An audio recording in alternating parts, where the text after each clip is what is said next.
যদি রাস্তাতে আমার মিছিল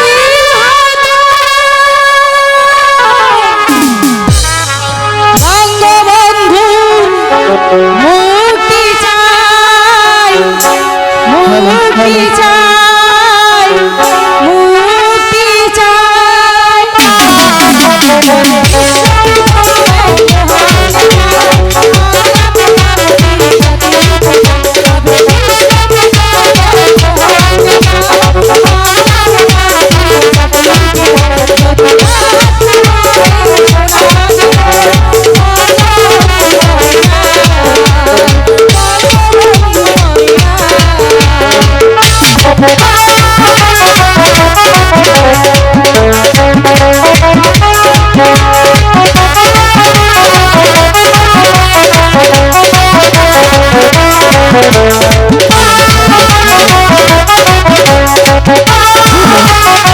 Hello, hello, hello, hello, hello,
ওকে দুবেলা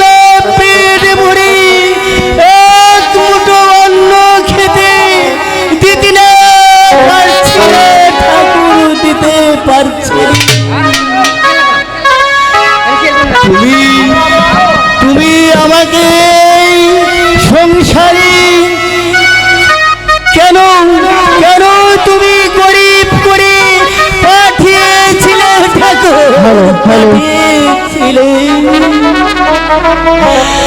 এক এক মালো আমার মুখ পানে চেয়ে আছি, এক মুঠো অন্ন খেতে পাবে বলে।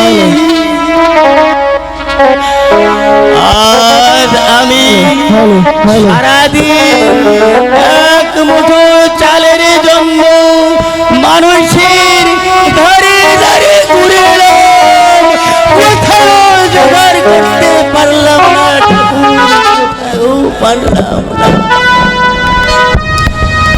না খেয়ে আর কতদিন থাকবো ঠাকুর, কোথাও একটি চাকরির ব্যবস্থা করতে পারলাম না ঠাকুর। আমি শুনেছি তুমি ওই গরিবের বন্ধু, ওই ঠাকুর কই, তাই যদি হয়ে থাকো তাহলে তাহলে আমি কি অপরাধ করেছি ঠাকুর, তোমার নিকট কি অপরাধ করেছি? তুমি তুমি আমাকে একটিবারও দয়া করছো না ঠাকুর। এই কি তোমার দয়াময় নামের পরিচয় ঠাকুর, পরিচয়?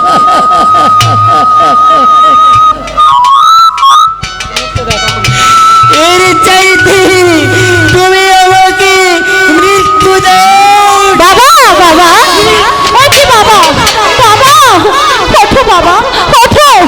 এ কি, তুমি আবার পাগলের মতো ঘুরে বেড়াচ্ছ? ওঠো বাবা।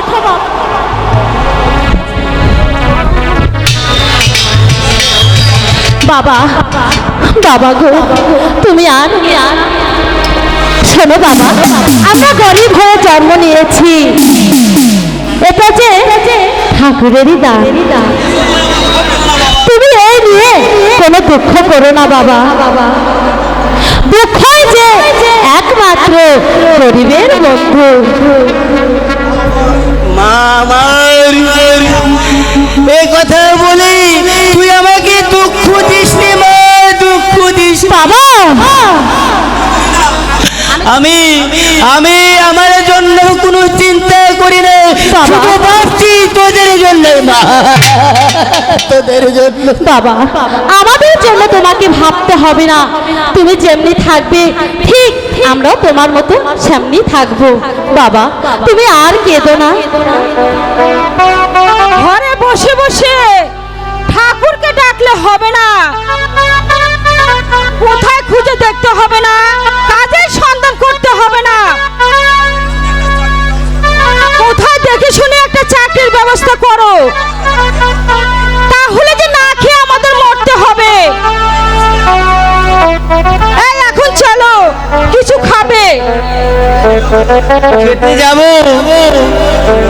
বলো কি লীলাবতী, ঘরে যে কিছুই খাবার ছিল না, চাল কোথায় পেলে?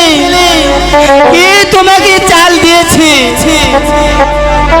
সকালবেলা আমি রাজবাড়িতে গিয়েছিলাম, রানীমা ডেকে বললে, আলোর মা তোর মুখটা শুকনো কেন? আমি বললাম আমাদের ঘরে দুদিন হলে চাল ডাল কিছু নেই। রানীমা ওই কথা শুনে আমাকে বললে, আলোর মা এই চাল ডাল নিয়ে যা, আর যদি দরকার হয় আবার এসে নিয়ে যাস। এবার চলো খাবে। চলো মা, তাই চলো, তুই আমার সঙ্গে চল। না বাবা আমি এখন খাবো না, তোমরা গিয়ে খাও, আমি পরে আসছি। আমি তোর জন্য অপেক্ষায় থাকবো। ঠিক আছে বাবা, আমি তোর জন্য অপেক্ষায় আছে। থাকবো, অপেক্ষায় থাকবো। এই শোনো, আমিও আছি। আমার ঘরে গিয়েছে। কি হয়েছে মন্টুদা, হঠাৎ তুমি আমাদের বাড়িতে? তোর বাবা না একেবারে বোকা, কেন, আবার কি করলো আমার বাবা? না খেয়ে শুকিয়ে মরবে, তবু কোথায় ওই কাজের ব্যবস্থা করবে না। ওই তোদের মতো আমাদের মা বাবাও গরিব ছিল রে, তাই তাই তোর মতো আমাদের মা বাবা ওই রাজবাড়িতে চাকরি করছে। ও মা, সেই জন্য তো তোদের এত সুন্দর পোশাক। যা 2 পয়সা পায় তা দিনটা ভালোভাবেই চলে যায়। তোর মা বাবা যদি ওই রাজবাড়িতে চাকরি করে তাহলে তোদের ওই খাওয়া পাওয়ার আরো কোনো অভাব থাকে না। সত্যি বলছো মন্টুদা? সত্যি বলছি। তোর বাবাকে এই কথা বলবি কিন্তু। ঠিক আছে ঠিক আছে, বাবা এলে আমি বলে দেব। আচ্ছা মন্টুদা, ঠিক আছে তুমি এখন যাও, বাবা এলে আমি তোমার কথা বাবাকে যে বলে দেব। ঠিক আছে, আমি এখন যাচ্ছি, চলে যাচ্ছি। যাকে ঠাকুর, এতদিন পরে তুমি বুঝি আমাদের সহায় হলে। দুর্গা দুর্গা। এখন যে আমি কি করি, কোথায় যাই, আর কি করে এই সংসার চালাই। ঠাকুর ঠাকুর আর কতদিন না খেয়ে কাটতে হবে। বাবা বাবা বাবা বাবা, তুমি আবার কাঁদছো? জানো বাবা, আজ না মন্টুদা আমাদের বাড়িতে এসেছিল, আর কি বললো তুমি জানো? কি বললো? বললো এই আলো তোর বাবা কোথায় রে? আমি বললো বাবা তো খাবার ঘরে গিয়েছে। আর আমাকে কি বললো তুমি জানো বাবা? কি বলেছে? বলছে আলো তোর বাবা না আস্ত বোকা, তোরা না খেয়ে মরে যাবি তবু কোথাও কোনো চাকরির খোঁজে যাবি না। আর কি বললো জানো? ওই রাজবাড়িতে গেলে তোমার নাকি একটা চাকরি হবে।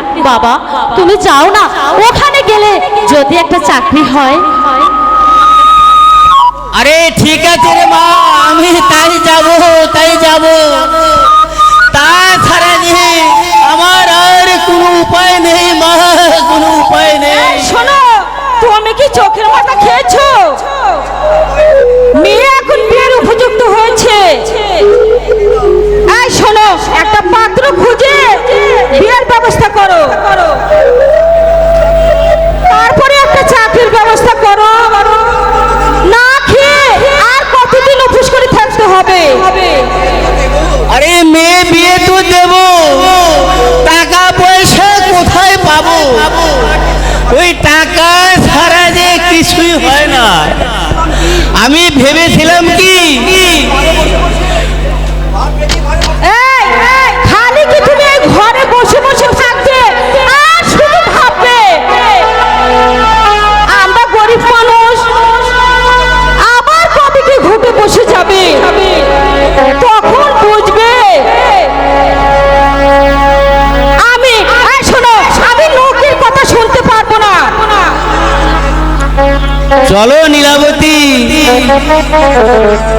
তুমি আর আমি ওই রাজবাড়ি গিয়ে একটা কাজের ব্যবস্থা করে আসি। দেখি কোথাও কাজের ব্যবস্থা হয় কিনা।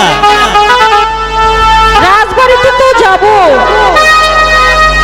আলোকে একা বাড়িতে রেখে কেমন করে যাবো? মেয়ে এখন বিয়ের উপযুক্ত হয়েছে, একা একা বাড়িতে রেখে গেলে লোকে যে মন্দ বলবে। ওই মেয়েটাকে নিয়ে যে আমরা কি করি? মালো, আমি আর তোর মা ওই রাজবাড়িতে একটি কাজের সন্ধান। ঠিক আছে বাবা। আমরা যে গরিব মানুষ মা, আমাদের ওই ভগবান ছাড়া আর কোনো উপায় নেই। তুই তুই কিন্তু কোথাও যাসনি মা। ঠিক আছে বাবা, আমি কোথাও যাব না। তুই খুব সাবধানে থাকিস মা। ঠিক আছে বাবা, সাবধানে থাকিস। তোমরাও সাবধানে যেও। মা আলো, বলো মা। দরজা রাখবি, একবার বসে বসে থাকবি, কোথাও যাবি না। ঠিক আছে মা, আমি কোথাও যাব না। ঠিক আছে মা। দুর্গা দুর্গা। ঠাকুর, আমার মাতা পিতা তো রাজবাড়িতে গেল, তাদের জন্য যে কোনো একটা চাকরি হয়, তুমি তাদের সহায় থেকো ঠাকুর, তুমি তাদের সহায় থেকো। মাতা পিতা রেখে মোরে চলে গেল কাজে, আমি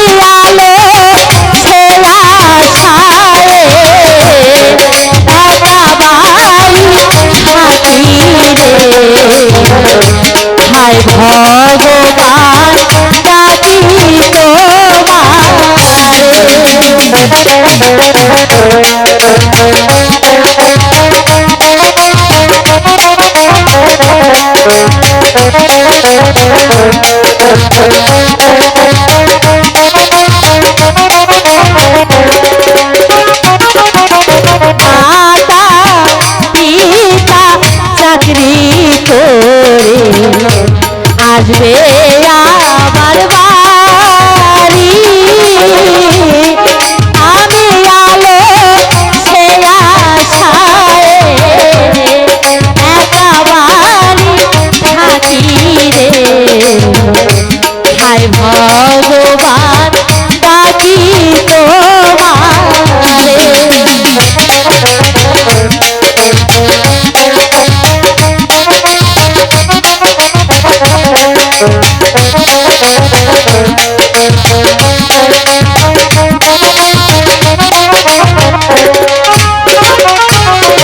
ভগবান তুমি সকের সখী আর তো কেহ নাই, তোরা ভাগি মনের আশা তুমি পূরণ করো রে। হায় ভগবান ডাকি তোমারে। ওগো ঠাকুর, তুমি আমার মাতা পিতার সহায় থেকো ঠাকুর, সহায় থেকো।